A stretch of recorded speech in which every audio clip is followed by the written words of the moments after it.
안녕하세요. 낱말입니다. 오늘은 설국 두 번째 시간입니다. 잊으려고 했는데 자꾸 생각나는 사람이 있으신가요? 이 설국이라고 하는 작품은 풍경도 아름답지만 세 번이나 한 여자를 찾아간 한 남자의 이야기입니다. 그리고 그 사이에 나타난 한 여자가 있죠. 왜 이들이 끝내 서로를 이해하지 못했을까? 들으시면서 생각해 보시면 좋을 것 같습니다. 이 전까지의 이 설국의 내용은요, 시마무라라고 하는 도쿄에 살고 무용에 대해서 비평을 쓰는 부유한 남자가 있습니다. 결혼을 했어요. 기혼자입니다. 그런데 이 시마무라는 종종 니가타현에 있는 온천 마을에 산행을 왔다가 온천장에 들곤 합니다. 그 온천장에서 고마코라고 하는 여자를 만났었습니다.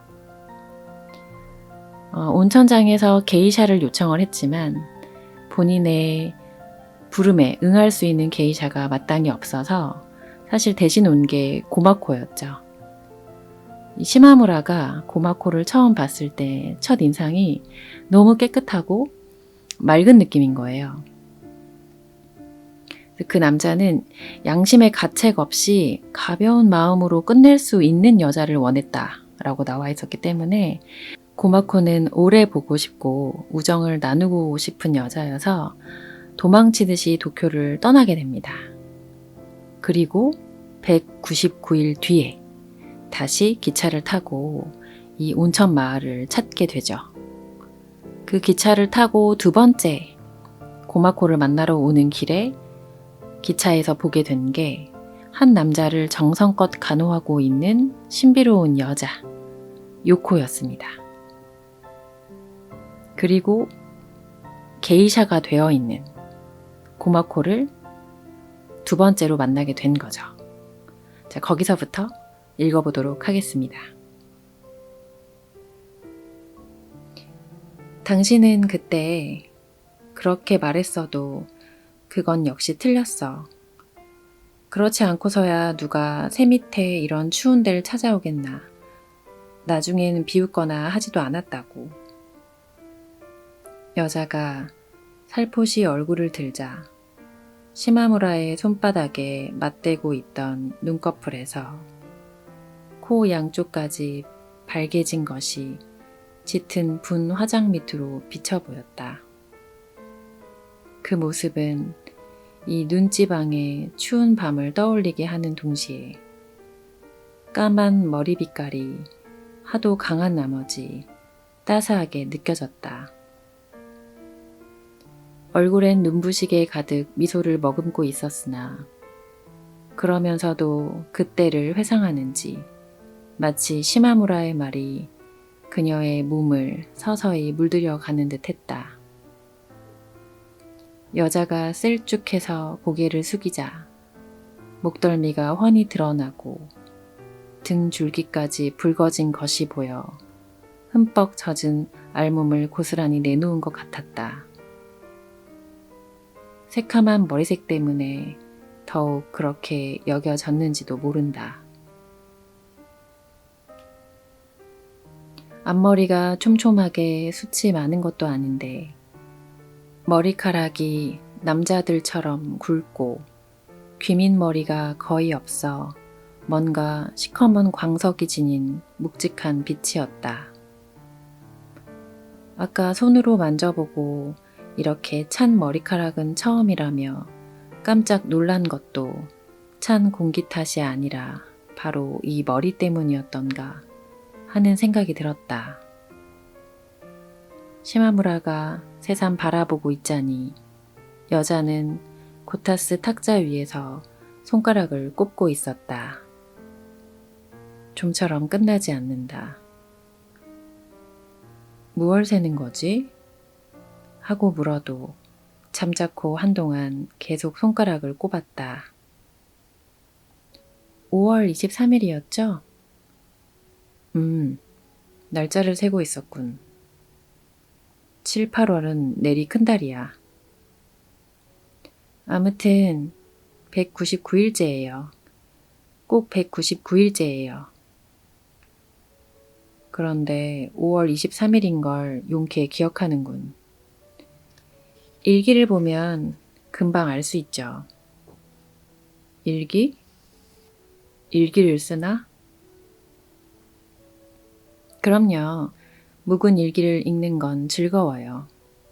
뭐든 감추지 않고 솔직히 쓰니까 혼자 읽어도 창피해요.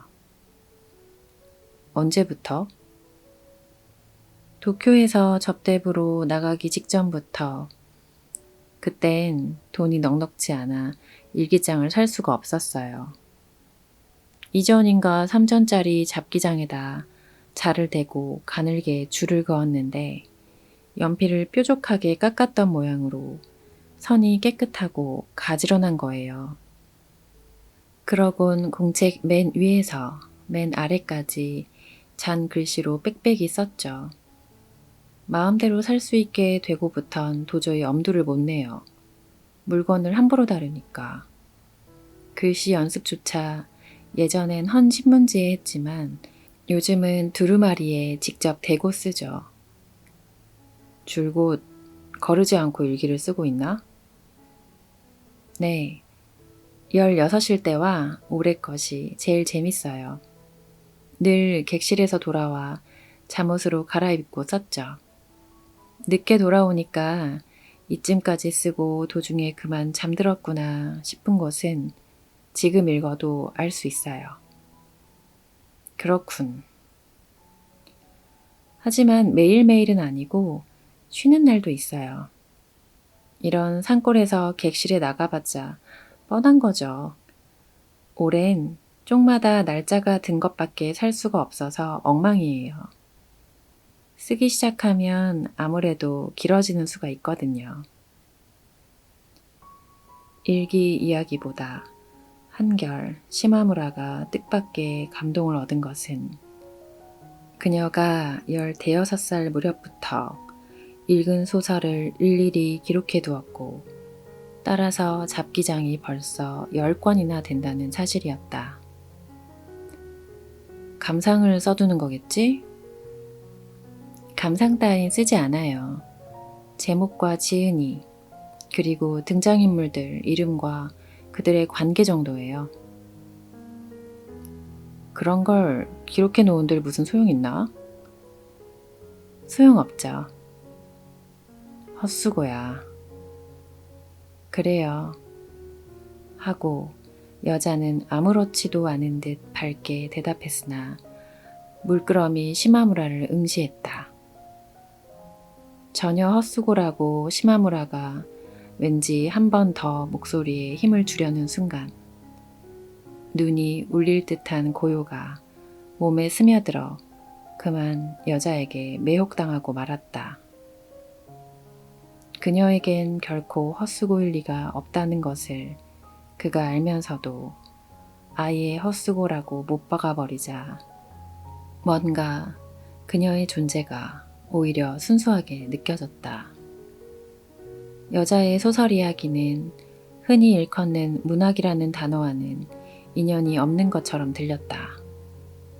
이 마을 사람들과의 우정이란 부인 잡지를 교환해 읽는 정도일 뿐, 그 외엔 거의 혼자 되다시피 읽고 있는 모양이었다. 선택이나 이렇다 할 이해도 갖추지 못한 채 여관의 객실 같은 데서 소설책이나 잡지가 눈에 띌 때마다 빌려있는 시기인 것 같았다. 그녀가 생각나는 대로 떠올리는 신진 작가의 이름 가운데는 시마무라가 모르는 이도 적지 않았다. 그러나 그녀의 말투는 마치 아득한 외국 문학 이야기를 하는 양 청빈한 거지가 지닌 애처로운 울림을 띠고 있었다. 자신이 외국 서적의 사진이나 글에 의지해 서양 무용을 희미하게 몽상하는 것도 이런 게 아닐까 하고 시마무라는 생각했다. 그녀 역시 보지도 못한 영화나 연극 이야기를 유쾌하게 늘어놓았다. 이런 말상대에 몇 달이나 굶주렸기 때문일 것이다. 199일 전, 그때도 이런 얘기에 몰두한 것이 제 스스로 시마무라에게 몸을 던지는 빌미가 되었던 것을 잊어버렸는지, 또 한 번 자신이 말로 묘사하는 대로 몸까지 달아오르는 것 같았다. 그러나 그런 도회적인 것을 향한 동경도 지금은 이미 깨끗한 체념에 쌓여 무심한 꿈이 되고 말아 도시의 나고자처럼 오만한 불평보다는 단순한 헛수고라는 느낌이 짙었다. 그녀 자신은 이를 쓸쓸해하는 낌새도 없지만 시마무라의 눈에는 묘하게 애처로워 보였다. 그런 사념에 빠져버린다면 시마무라 자신이 살아가는 일도 결국 헛수고라는 깊은 감상으로 떨어지고 말 것이다. 하지만 눈앞의 그녀는 찬 기운에 젖어 생기 넘치는 표정이었다. 어쨌건 시마무라는 그녀를 다시 본 셈이 되었는데 상대가 게이샤가 된 지금 오히려 그 말을 꺼내기 힘들었다. 그때 그녀는 엉망으로 취해 무감각해져 뜻대로 되지 않는 팔을 애타하며 뭐야 이건 짜증나게 나르네 이따윈 하고 팔꿈치를 세게 덥석 물었을 정도였다.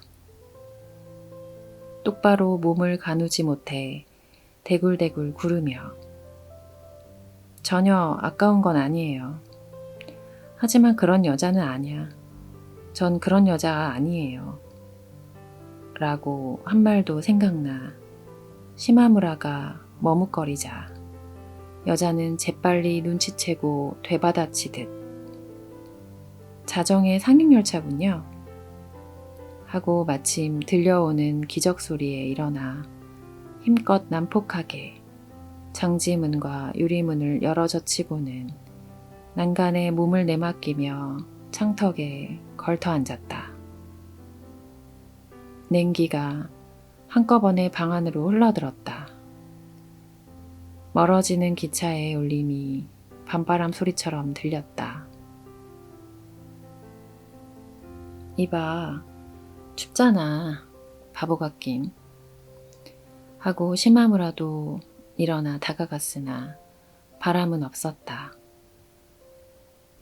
사방에 눈 얼어붙는 소리가 땅속 깊숙이 울릴 듯한 매서운 밤 풍경이었다.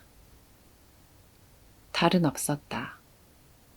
거짓말처럼 많은 별은 올려다 보노라니 허무한 속도로 떨어져 내리고 있다고 생각될 만큼 선명하게 도드라져 있었다.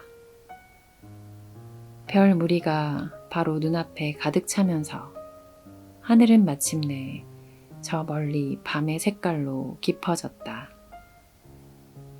서로 중첩된 국경의 산들은 이제 거의 분간할 수가 없게 되고 대신 저마다의 두께를 잿빛으로 그리며 별 가득한 하늘 한 자락에 무게를 들이우고 있었다.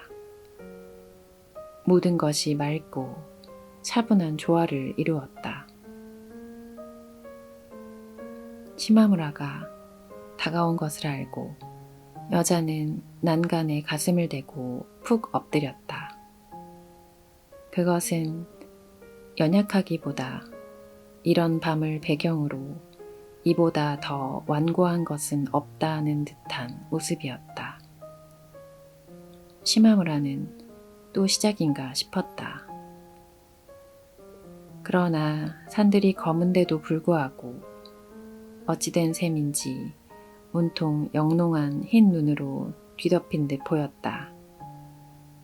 그러자 산들이 투명하고 쓸쓸하게 느껴졌다. 하늘과 산은 조화를 이룬 것이 아니다. 시마무라는 여자의 목 언저리를 잡고 감기 들겠어. 이렇게 찬대. 하고 힘주어 뒤로 일으켜 세우려 했다. 여자는 난간에 꼭 매달린 채 목이 메어 전 돌아가겠어요. 돌아가. 잠시만 이렇게 내버려둬요. 그럼 난 탕에 들어갔다 올게. 싫어요. 여기 계세요. 창문을 닫아. 잠시만 이렇게 내버려둬요. 마을은 사당의 삼나무 숲 그늘에 반쯤 가려져 있고 자동차로 채 10분도 안 걸리는 정류장의 등불은 추위로 타닥타닥 소리를 내며 부서질 듯 깜빡거렸다. 여자의 뺨도 유리창도 자신이 입은 소모 소매도 손에 닿는 것은 모두 시마무라에게 난생 처음 느끼는 차가움을 전해주었다. 발 밑 다다미마저 냉랭해져 혼자 탕에 가려는데 기다려요. 저도 가겠어요. 하고 이번엔 여자가 순순히 따라왔다. 그가 아무렇게나 벗어던진 것을 여자가 옷바구니에 가지런히 담을 때 남자 숙박객이 들어왔다. 시마무라의 가슴께에 움츠리고 얼굴을 감춘 여자를 알아보자. 아, 실례했습니다. 아닙니다. 들어가시죠. 저쪽 탕으로 갈 테니까요. 시마무라는 곧바로 대답하고 벌거벗은 채 옷 바구니를 끌어안고 옆에 있는 여탕으로 갔다. 여자는 물론 부부인 채 하는 얼굴로 따라왔다. 시마무라는 말없이 뒤도 보지 않고 온천으로 뛰어들었다. 안심이 되어 한바탕 웃음이 치미는 바람에 온천수가 흘러나오는 구멍에 입을 갖다 대고 요란하게 양치를 했다. 방으로 돌아와 여자는 옆으로 누인 고개를 살짝 들어올려 새끼손가락으로 옆머리를 쓸어 넘기며 슬퍼요 라고 단 한마디 할 뿐이었다. 여자가 까만 눈을 반쯤만 뜨고 있는 것 같아 바싹 들여다보니 속눈썹이었다. 신경이 예민한 여자는 한숨도 자지 못했다. 딱딱한 오비를 당겨매는 소리에 시마무라는 잠에서 깼다. 일찍 깨워서 미안해요. 아직 어두운걸요. 잠깐 봐주시겠어요? 하고 여자는 전등을 껐다. 제 얼굴이 보여요? 안 보여요? 안 보여. 아직 날이 밝지 않았는걸. 거짓말. 잘 보지 않으면 안 돼요. 어때요? 라며 여자는 창문을 열어젖히고 안 돼요. 보이는 거죠? 전 갈래요. 새벽 추위에 놀라 시마무라가 베개에서 머리를 들어보니 하늘은 아직 밤 빛깔인데 산은 이미 아침이었다. 그래요. 괜찮아요. 지금은 농가가 한가해서 이렇게 일찍 나돌아다니는 사람은 없어요. 하지만 산에 가는 사람이 있을지도 몰라. 라고 혼잣말을 해가며 여자는 동여매던 오비를 질질 끌고 다니다가 방금 5시 하행열차 손님은 없었어요. 여관 사람들은 아직은 안 일어나요. 오비를 다 묶고 나서도 여자는 일어섰다 앉았다 하다가 다시 창 쪽만 보며 서성거렸다. 마치 야행성 동물이 아침을 두려워하여 초조하게 배회하는 듯 침착하지 못했다. 기이한 야성이 꿈틀대는 모습이었다. 그러는 사이 방안까지 환해졌는지 여자의 붉은 뺨이 금방 눈에 띄었다. 시마무라는 깜짝 놀랄 정도로 선명한 붉은색에 홀려. 뺨이 새빨갛잖아, 추워서. 추운 게 아니에요. 화장을 지워서 그래요. 전 잠자리에 들자마자 발끝까지 달아오르는 걸요. 하고 머리맡 거울을 마주한 채 완전히 환해졌네요. 가겠어요. 시마무라는 그쪽을 보고 목을 움츠렸다. 거울 속 새하얗게 반짝이는 것은 눈이다. 그 눈 속에 여자의 새빨간 뺨이 떠올라 있다. 뭐라 형용하기 힘든 청결한 아름다움이었다. 어느새 해가 뜨는지 거울 속의 눈은 차갑게 타오르는 듯한 광채를 더해갔다. 그럴수록 눈 속에 떠오른 여자의 머리카락도 선명한 자줏빛이 감도는 검정색으로 한층 짙어졌다. 눈이 쌓이는 것을 막기 위해서인 듯 일부러 도랑을 내어 목욕통에서 넘치는 뜨거운 물이 여관의 벽을 따라 흐르게 해놓았는데 현관 앞에서는 얕은 샘물처럼 퍼졌다. 검고 늠름한 아키타 개가 그곳의 돛도리에 올라앉아 오래도록 그 물을 핥고 있었다. 창고에서 꺼내온 손님용 스키를 내다 말리느라 희미한 곰팡이 냄새가 더운 김으로 달착지근하고 삼나무 가지에서 공동탕 지붕으로 떨어져 내리는 눈덩이도 따스하게 모양이 일그러졌다. 마침내 섣달이 지나 정월이 되면 저 길이 눈보라로 보이지 않게 된다. 방한복으로 입는 바지에다 고무 장화, 망토를 걸치고 베일을 쓴 채 객실을 다녀야 한다. 그 무렵의 눈은 한자나 높이 쌓였다고 말하며 언덕 위 여관창으로 여자가 새벽녘에 내려다보던 비탈길을 시마무라는 지금 내려가고 있었다.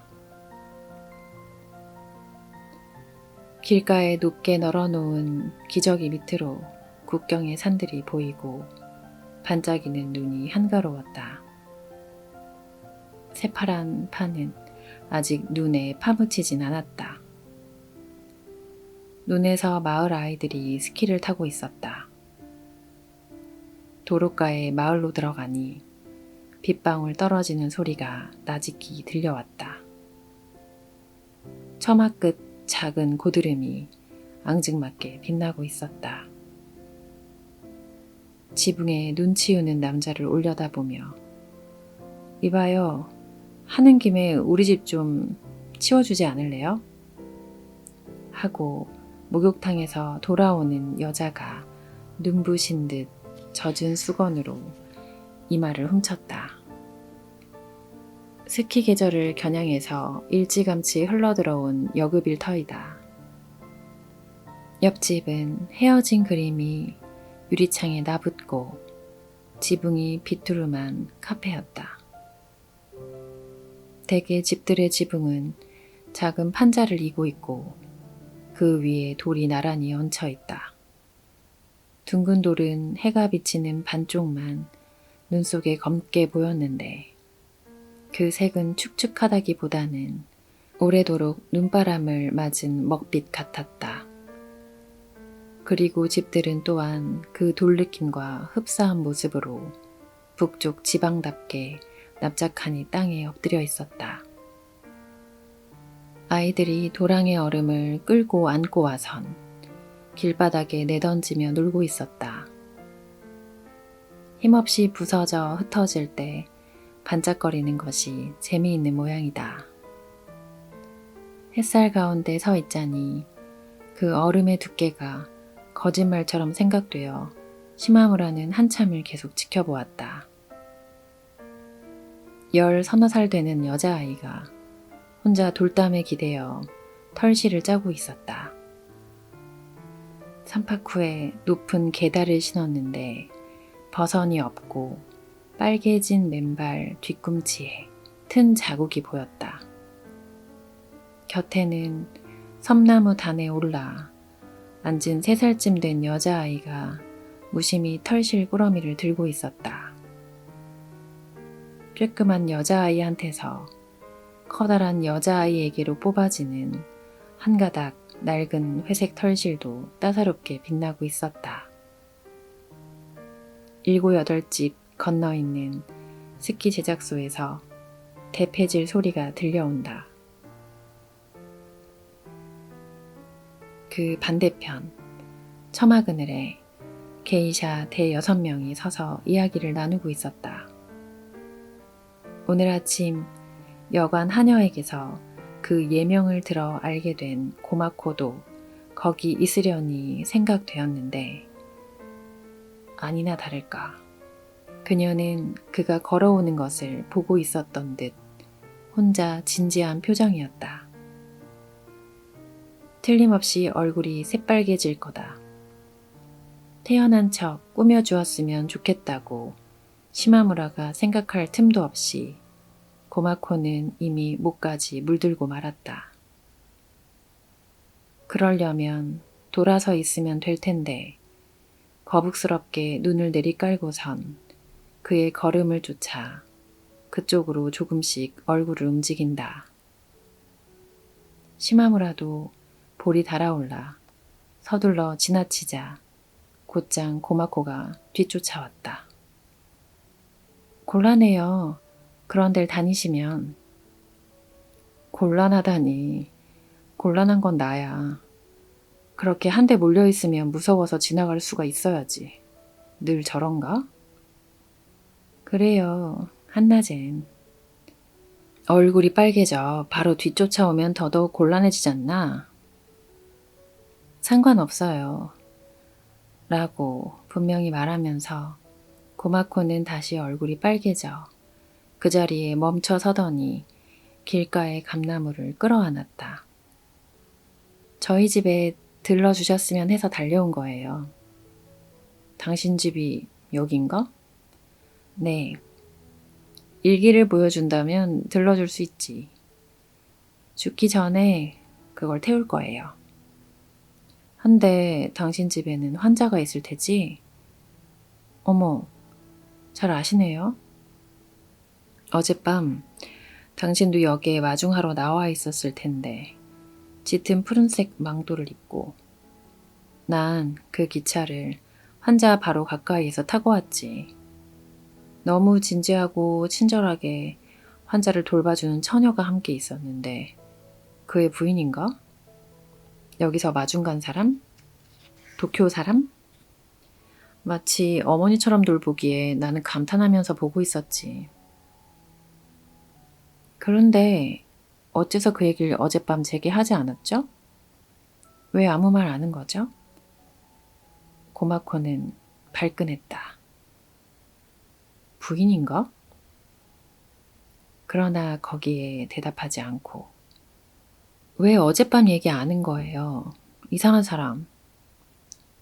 시마무라는 여자의 이런 날카로움을 언짢아 했다. 하지만 그녀를 이렇듯 예민하게 만든 원인이 시마무라나 여자에게 있을 리 없다고 여겨졌다. 그렇다면 고마코의 성격이 드러난 것일까 하고도 짐작되었는데 어쨌건 거듭 추궁을 당하고 보니 그는 급소라도 찔린 듯한 느낌이 들었다. 오늘 아침 눈 덮인 산이 비치는 거울 속으로 고마코를 보았을 때도 물론 시마무라는 해질녘 기차 유리창에 비친 처녀를 떠올렸는데 어째서 그걸 고마코에게 이야기하지 않았을까? 환자가 있어도 괜찮아요. 제 방엔 아무도 올라오지 않아요. 하고 고마코는 낮은 돌담 안으로 들어왔다. 오른쪽은 눈에 파묻힌 밭이고 왼쪽에는 감나무가 이웃집 벽을 따라 늘어서 있었다. 집 앞은 꽃밭인 듯 한가운데의 작은 연못엔 얼음이 가장자리로 밀려나 있고 잉어가 헤엄치고 있었다. 감나무 줄기처럼 집도 허물어져 가는 중이었다. 눈으로 얼룩진 지붕은 판자가 썩어 처마에 물결을 그리고 있었다. 토방으로 들어가니 오싹 추워지고 아무것도 보이지 않는데 사다리를 타고 올라가야 했다. 진짜 사다리였다. 그 위의 방도 영락없는 다락방이었다. 누에를 치던 방이에요. 놀라셨죠? 이런 데를 술 취해 돌아오면 사다리에서 떨어지지 않나? 떨어지기도 해요. 하지만 그런 때는 아래에서 고타스에 들어가 댁이 그대로 잠들어 버리죠. 하고 고마코는 고타스 이불에 손을 넣어보고 불을 가지러 일어섰다. 시마무라는 신기한 방 모습을 둘러보았다. 나직한 들창이 남쪽에 하나 나 있을 뿐인데도 문살이 촘촘한 장지문은 새로 발라져 거기로 햇살이 환했다. 벽도 꼼꼼히 얇고 흰 종이를 바른 탓에 낡은 종이 상자에 들어온 기분이었는데 머리 위엔 지붕 밑이 그대로 노출된 채 창 쪽으로 낮아지고 있어 컴컴한 쓸쓸함이 더 씌워진 형국이었다. 벽 맞은편은 어떻게 되어 있을까 생각하니 이 방만이 공중에 매달린 듯한 느낌이 들어 어쩐지 위태로웠다. 그러나 벽이며 다다미가 낡은 데 비해 너무나 청결했다. 누에처럼 고마코도 투명한 육체로 여기서 살고 있을까 생각했다. 고타스에는 삼바쿠와 똑같은 줄무늬에 무명 이불이 덮여 있었다. 옷장은 낡았어도 고마코의 도쿄 생활의 흔적일까 결이 고든 멋진 오동나무 제품이었다. 이와는 대조적으로 경대는 조촐했다. 주홍빛 반지꼬리 또한 화려한 광택을 자랑했다. 벽에 판자를 계단식으로 붙박은 건 책상인가 무슬린 커튼이 쳐져 있었다. 간밤에 접대복이 벽에 걸렸는데 속옷에 붉은 안감이 드러나 보였다. 고마코는 부삽을 들고 솜씨 좋게 사다리를 올라와서 환자방에서 가져온 거지만 불은 깨끗하대요. 하고 새로 올린 머리를 숙인 채 고타스 젤을 긁어 모으며 환자는 장결핵으로 고향에 거의 죽으러 온 거나 마찬가지라는 이야기를 했다. 고향이라고 해도 아들은 여기서 태어난 게 아니다. 여기는 어머니의 마을이다. 어머니는 항구 도시에서 게이샤로 일한 뒤에도 춤 선생으로 거기에 머물렀으나 채 쉰도 되기 전에 중풍을 앓아 요양도 할 겸 이 온천으로 돌아왔다. 아들은 어릴 적부터 기계를 좋아했고 모처럼 시계점에서 일하게 되어 항구 도시에 두고 왔더니 얼마 안 되어 도쿄로 나가 야하게 다닌 모양이다. 몸을 너무 무리하게 굴린 것이다. 올해 26이라 한다. 이 정도로만 고마코는 단숨에 들려주었는데 아들을 데리고 돌아온 처녀가 누구인지, 어째서 고마코가 이 집에 있는지 등에 대해서는 역시 한마디도 언급하지 않았다. 그러나 이 정도만이라도 공중에 매달릴 듯한 이 방의 형편으로는 고마코의 목소리가 사방팔방으로 새어나갈 것 같아 시마무라는 차분히 있을 수 없었다. 문간을 나서면서 희뿌연 물건이 눈에 띄기에 돌아다 보니 오동나무로 만든 샤미센 상자였다. 실물보다 크고 길게 느껴져 이걸 메고 객실로 가다니 믿기 어려운 일이라 여겨지는데 거무스름한 장지문이 열리면서 고마짱, 이걸 타 넘으면 안 돼? 청명하여 슬프도록 아름다운 목소리였다. 어디선가 메아리가 울릴 듯했다. 시마무라가 들은 적 있는 밤 기차 창으로 눈 속에 역장을 불렀던 바로 그 요코 목소리다. 괜찮아. 고마코가 대답하자 요코는 삼바코 차림으로 훌쩍 샤미센을 타 넘었다. 유리로 된 요강을 들고 있었다. 역장과 아는 사이인 듯한 어젯밤의 말투나 이 삼바쿠로도 요코가 이 근처에 처녀란 사실은 분명한데 화려한 오비가 반쯤 삼바쿠 위에 나와 있어 주황색과 검정색 줄무늬가 있는 성긴 우명 삼바쿠는 선명하게 눈에 띄고 모슬린의 긴 소매자락도 마찬가지로 요염한 구석이 있었다. 삼바쿠의 가랑이가 무릎 약간 위로 나 있기 때문에 얼마간 부풀린 듯 하면서 동시에 거친 무명이 꽉 조이는 듯 보이기도 해서 편안했다. 그러나 요코는 얼핏 찌르듯 시마무라를 한번 보았을 뿐 말없이 토방을 가로질러 갔다. 시마무라는 밖으로 나오고서도 요코의 눈길이 그의 이마 앞에서 타오르는 것 같아 어쩔 바를 몰랐다. 그건 마치 먼 등불처럼 차갑다. 왜냐면 시마무라는 기차 유리창에 비친 요코의 얼굴을 바라보는 동안 야산의 등불이 그녀의 얼굴 저편으로 흘러 지나가고 등불과 눈동자가 서로 겹쳐서 확 환해졌을 때 뭐라 형용하기 힘든 아름다움에 가슴이 떨려왔던 어젯밤의 인상을 떠올렸기 때문이다. 그것을 떠올리자 거울 속 가득 비친 눈 위에 떠있던 고마코의 붉은 뺨도 생각났다. 걸음이 빨라졌다.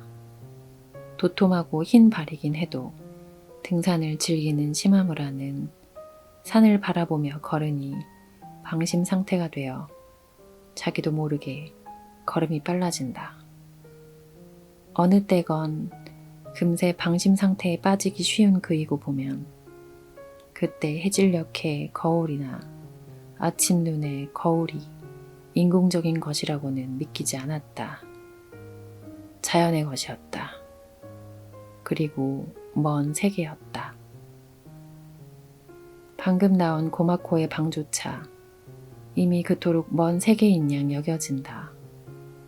그런 자신에게 스스로도 놀라며 정신없이 산에 오르는데 여자 안마사가 걸어가고 있었다. 시마무라는 무언가에 매달리기라도 하듯 안마 좀 해주겠나? 글쎄요. 집 몇이나 됐는지 하고 대지팡이를 겨드랑이에 끼우고는 오른손으로 오비에서 뚜껑 달린 회중시계를 꺼내 왼쪽 손가락 끝으로 글씨를 더듬으며 2시 35분이군요. 3시 반에 역 건너편으로 가볼 일이 있긴 한데 좀 늦더라도 괜찮겠죠.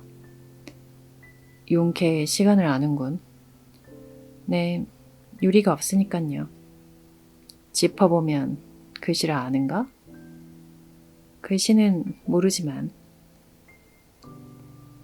여자가 들기에는 큰 은시계를 한 번 더 꺼내 뚜껑을 열더니 여기가 12시, 여기가 6시, 그 가운데가 3시라는 식으로 손가락으로 눌러 보이고 이렇게 짐작하면 1분까지는 몰라도 2분은 틀리지 않죠.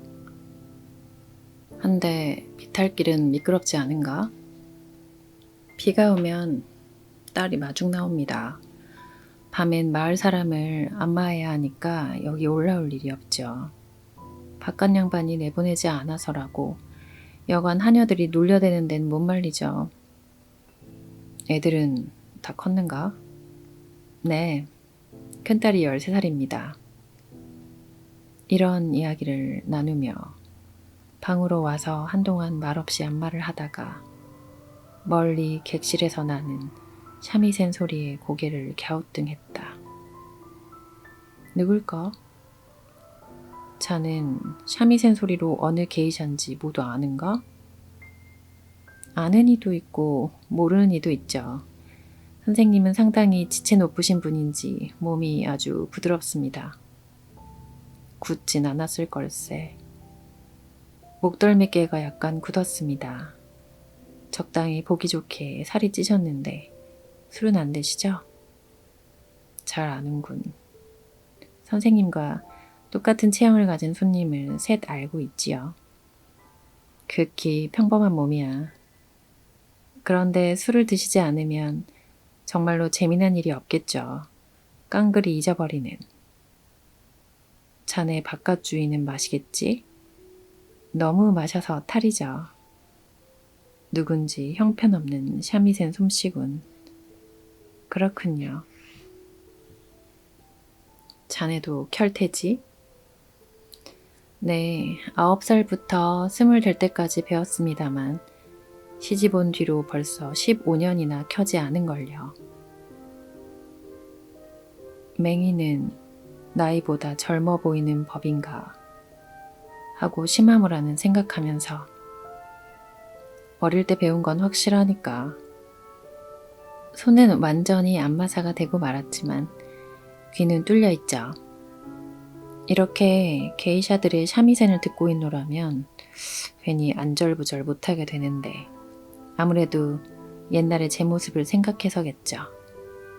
하고 다시 귀를 기울여. 이지스야의 후미짱인가? 가장 훌륭한 애와 가장 서툰 애가 제일 알기도 쉬워요. 절 켜는 이도 있는가? 고마짱이란 애는 아직 어려도 최근에 솜씨가 꽤 늘었죠. 선생님께서도 아시다시피 훌륭하다고 해도 워낙 이런 산꼴이니까. 아니, 잘 모르지만 어젯밤 선생 아들이 돌아올 때 나도 같은 기차를 탔었네. 어머, 좀 나아졌던가요? 그렇지 못한 것 같더군. 그래요? 그 아드님이 도쿄에서 오래 병을 앓는 바람에 고마코라는 애가 올 여름 게이샤로 나서서까지 병원비를 보탰다던데 어찌 된 걸까요? 고마코라고? 그래도 할 수 있는 힘껏 해두면 약혼자라는 것만으로도 나중까지. 약혼자라니 사실인가? 네, 약혼자라고 하더군요. 저는 알 수 없지만 그렇다는 소문이 있죠. 온천 여관에서 여자 안마사로부터 게이샤의 신상 이야기를 듣는 것은 흔히 있는 일인데 오히려 뜻밖이기도 했다. 고마코가 약혼자를 위해 게이샤로 나섰다는 얘기도 너무나 상투적인 내용이어서 시마무라는 고지 받아들일 수 없는 심정이었다. 도덕적인 생각에 맞부딪힌 탓인지도 몰랐다. 그는 이야기를 좀 더 깊이 캐물어 보고 싶었으나 안마사는 입을 다물고 말았다. 고마코가 아들의 약혼자, 유코가 아들의 새 애인. 그러나 아들이 얼마 못 가 죽는다면 시마무라의 머리에는 또다시 헛수고라는 단어가 떠올랐다. 고마코가 약혼자로서의 약속을 끝까지 지킨 것도 몸을 팔아서까지 요양시킨 것도 모두 헛수고가 아니고 무엇이랴.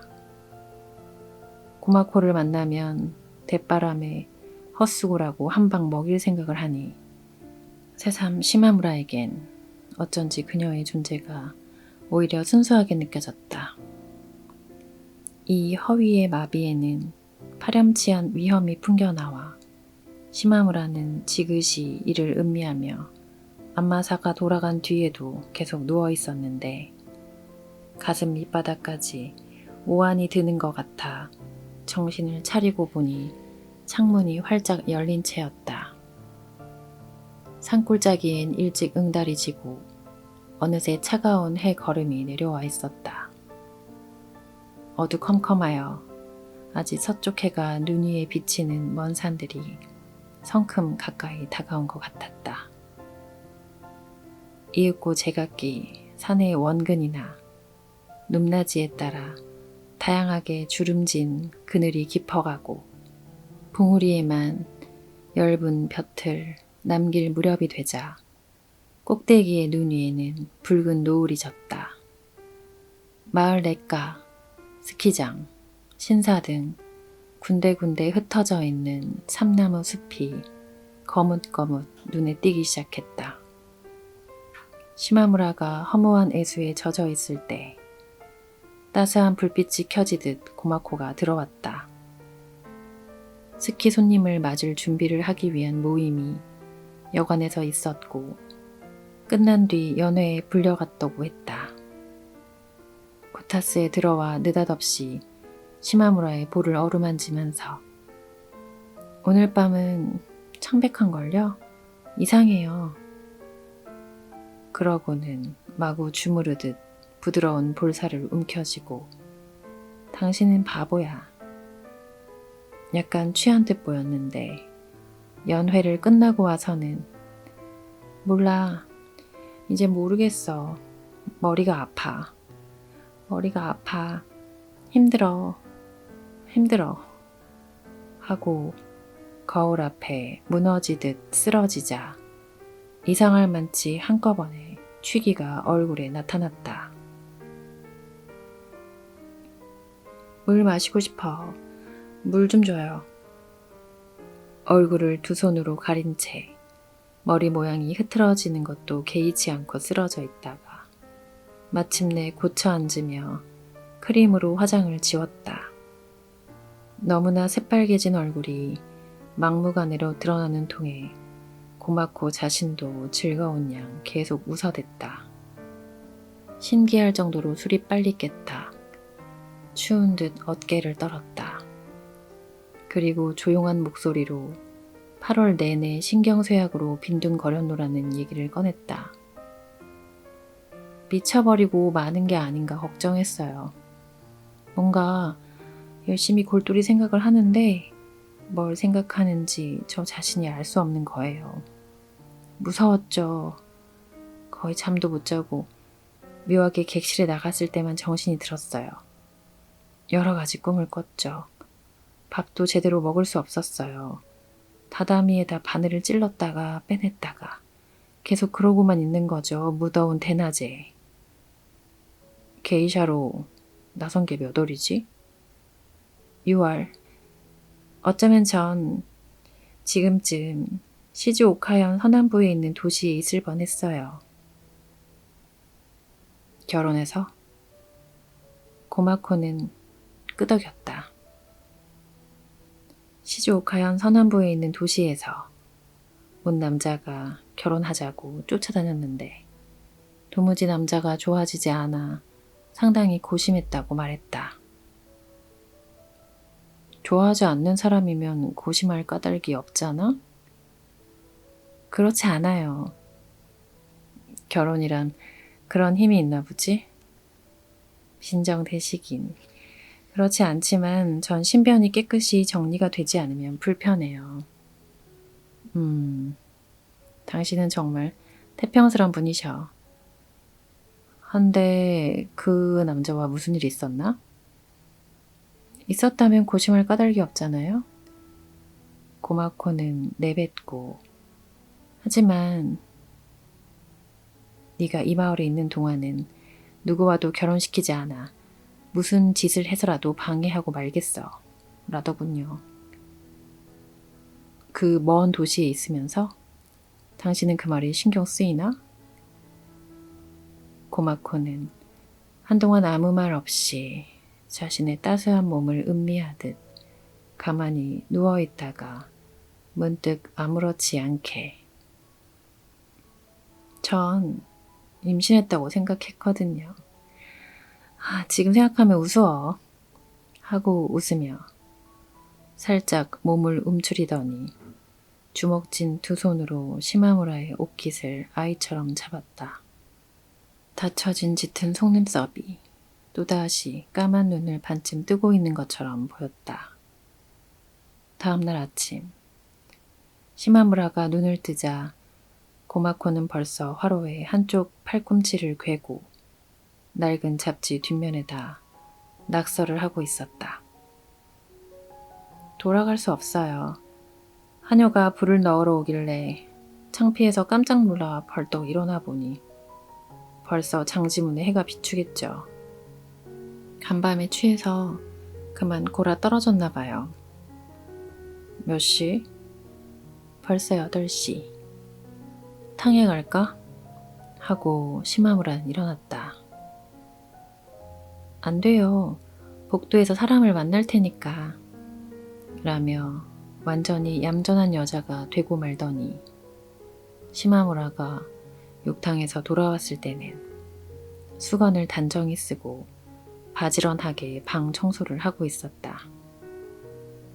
책상 다리며 화로 가장자리까지 지나치다 싶을 만큼 공들여 닦고 재를 휘젓는 품이 익숙한 솜씨였다. 시마무라가 고타스에 발을 넣은 채 멋대로 누워 담뱃재를 떨어뜨리자 고마코는 손수건으로 살짝 닦아내고는 재떨이를 가져왔다. 시마무라는 아침처럼 유쾌하게 웃어댔다. 고마코도 웃었다. 당신이 가정을 꾸리면 남편은 된통 꾸중만 듣겠는걸. 한마디도 나무라지 않았잖아요. 빨랫감마저 가지런히 개어둔다고 늘 놀려들 대는데 찬성이겠죠. 옷장국을 보면 여자의 성격을 알 수 있다지. 방 안 가득한 아침 햇살에 따스해져 밥을 먹다가 너무 좋은 날씨예요. 빨리 돌아가서 연습을 하면 좋았을 텐데 이런 날은 소리가 달라요. 고마코는 깊고 청명한 하늘을 올려다 보았다. 먼 산들은 눈이 자욱할 때와 같은 부드러운 우윳빛으로 둘러싸여 있었다. 시마무라는 안마사의 말을 들은 바 있어 여기서 연습을 하면 좋겠다고 하자 고마코는 곧바로 일어나더니 입을 옷과 나가우타 책을 가져오라고 집으로 전화를 걸었다. 낮에 본 그 집에 전화가 있나 싶었는데 다시 시마무라의 머리에는 유코의 눈이 떠올라 그 처녀가 가져오나? 그럴지도 몰라요. 당신은 그 집 아드님의 약혼자라던데. 어머, 언제 그런 얘기를 들었어요? 어제. 이상한 사람. 들었으면 들었다고 어젯밤 왜 말하지 않았어요? 했으나 어제 낮과 달리 고마코는 이번엔 깨끗한 미소를 지어 보였다. 당신을 경멸하지 않으면 말하기 힘들어. 마음에도 없는 말씀. 도쿄 사람은 거짓말쟁이라서 싫어요. 그거 보라고 내가 이야기를 꺼내면 말을 돌려버린다니까. 돌리는 게 아니에요. 그래서 당신은 정말로 믿었나요? 믿었어. 또 거짓말이군요. 믿지 않고선. 그야 납득이 가지 않기는 했었지. 하지만 당신이 약혼자를 위해 게이샤가 되어 유양비를 벌고 있다고 하니까. 지겨워요. 그런 심파극 같은 얘긴. 약혼자라는 건 거짓말이에요. 그렇게 생각하는 사람이 많은가 봐요. 굳이 누굴 위해 게이샤가 된 건 아니지만 할 수 있는 데까진 해봐야죠. 수수께끼 같은 말만 하고 있군. 분명히 말하겠어요. 선생님은 아드님과 제가 결혼하면 좋겠다고 생각하신 적이 있었을지도 몰라요. 그러나 속으로만 생각하시고 한 번도 입 밖에 내신 적은 없어요. 그런 선생님의 심중을 아드님도 저도 어렴풋이 짐작은 했죠. 하지만 두 사람은 아무 일 없었어요. 그뿐이에요. 속국 친구로군. 그래요. 하지만 따로 떨어져 지내왔어요. 도쿄로 팔려갈 때 오직 그 사람만이 배웅해 주었죠. 가장 오래된 일기 첫머리에 그때 일이 적혀 있어요. 두 사람이 그 항구 도시에 남았더라면 지금쯤 같이 살고 있지 않을까? 그렇지 않아요. 그런가? 남의 일엔 걱정 않으셔도 돼요. 얼마 안 있어 죽을 테니. 더구나 외박 같은 건 좋지 않겠지. 당신이 그런 말 하는 게 나쁜 거예요. 내가 하고 싶은 대로 하는 걸 죽어가는 사람이 어떻게 말릴 수 있다는 거죠? 시마무라는 대답할 말이 없었다. 그러나 고마코가 역시 요코에 대해서 한마디 언급도 않는 것은 어째서일까? 또 요코만 하더라도 기차 안에서까지 마치 어린 어머니처럼 그토록 정성껏 돌보면서 데려온 남자와 관계가 있는 고마코한테 아침에 갈아입을 옷을 가져온다는 건 도대체 무슨 심사일까? 시마무라가 그다음 공상에 아득히 빠져 있는데 고마짱! 고마짱! 나지막하면서도 청명한 바로 요코의 아름다운 목소리가 들려왔다. 네, 수고했어요. 고마코는 옆에 작은 방으로 가서 요코가 와주었어? 어머나, 이렇게 모두 무거웠을 텐데. 요코는 말없이 돌아간 것 같았다. 고마코는 샤미센줄을 손가락으로 끊어 새로 갈아 끼운 뒤 조율을 했다. 그러는 사이 이미 그녀의 소리가 맑다는 것을 충분히 알 수 있었다. 코타스 위에 놓인 두툼한 보자기를 끌러보니 일반 연습용 책 외에 기네타 야시치의 문화 샤미센 음보가 20권가량 들어있어 시마무라가 의외라는 듯 손에 들고 이런 걸로 연습했나? 뭐 여긴 선생님이 없으니까요. 할 수 없죠. 집에 있잖아. 중풍이에요. 중풍이라도 입을 사용할 수 없었던 거죠. 그래도 춤은 움직일 수 있는 왼쪽 손으로 봐줄 수 있지만 샤미선은 귀가 아플 뿐이에요. 이걸로 알 수 있나? 그럼요. 초보자라면 몰라도 게이샤가 먼 산골에서 기특하게도 연습을 하는 것이니 악보상도 기뻐하겠군. 접대는 춤 위주인데다가 도쿄에서 배운 것도 춤이었어요. 샤미세는 거의 겉핥기에 불과해요. 잊어버리면 가르쳐줄 사람도 없으니 악보만 믿는 거죠. 노래는? 싫어요, 노래는. 춤 연습 때 귀에 익은 건 그래도 괜찮은데 새 노래는 라디오나 어디선가 들어 알고는 있어도 어쩐지 낯설어요. 자기식으로 불러대니 우술밖에요. 게다가 아는 사람들 앞에서는 소리가 나오질 않아요. 모르는 사람이라면 큰 소리로 부를 수 있지만 하고 약간 수줍어하며 노래를 기다리는 듯 몸을 반드시 가누고는 시마무라의 얼굴을 응시했다. 시마무라는 움찔 기세에 눌리고 말았다. 그는 도쿄의 서민가에서 자라 어릴 때부터 가부키와 일본 춤에 익숙하고 나가오타의 구절 정도는 외워 저절로 귀에 익기는 했으나 직접 배우지는 않았다. 나가오타라고 하면 금방 춤 무대가 연상되지만 게이샤의 연회는 떠오르지 않는 것이다. 정말이지 가장 부담스러운 손님이군요. 하고 고마코는 살짝 아랫입술을 깨물더니 샤미센을 무릎에 올려놓았다. 그것만으로 벌써 딴 사람이 된 양 가만히 연습용 책을 펼치고 올 가을 악보로 연습한 거예요. 간진초라고 하는 인기 있는 극본이었다. 순간 시마무라는 뺨에 소름이 돋을 듯 서늘해져 뱃속까지 말갛게 되는 느낌이었다. 단숨에 텅 빈 머리 가득 샤미센 소리가 울려 퍼졌다. 실제로 그는 놀랍다기보다 완전히 압도당하고 말았다. 경건한 마음에 사로잡혔고 회한의 상념에 완전히 젖어들었다.